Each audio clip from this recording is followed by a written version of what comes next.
Fenomena cuaca panas di Makassar justru membuat pedagang es keliling di kawasan Jalan Urip Sumiharjo, Kecamatan Panakukang, Kota Makassar panen keuntungan. Omset penjualannya bahkan diakui naik 50% dari biasanya.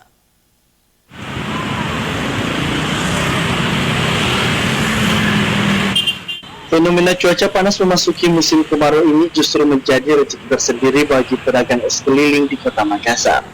Sejumlah pedagang es keliling meraup keuntungan seperti yang terjadi di salah satu pedagang di kawasan Jalan Urip Sumiharjo, Kecamatan Panakukang, Kota Makassar, Jumat siang. Tak tanggung-tanggung, keuntungan yang diraup mencapai 50% tiap harinya, di mana pedagang biasa menjual 111 hingga 150 gelas per harinya. Sebelumnya hanya bisa menjual 50 hingga 60 gelas per harinya. Lumayan cukup baik lah mas, ada perbedaannya sedikit ya, 50% lah. 50% ya. Kalau biasanya itu mas, tiap harinya kalau saat ini berapa mas? Berapa gelas? Kira-kira 100 lah Dapat 100 ya. Kalau kemarin-kemarin mas? ya, di antara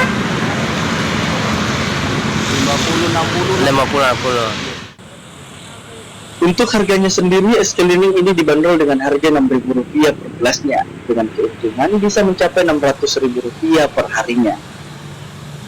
Diketahui pedagang es keliling ini mulai bekerja pukul 11 siang hingga pukul 5 sore dengan berjalan kaki, mulai dari Cambaya hingga sampai di titik persinggahannya di depan Makam Pahlawan, Jalan Urip Sumiharjo, Kota Makassar. Rusmawan Dirara, Celebes TV.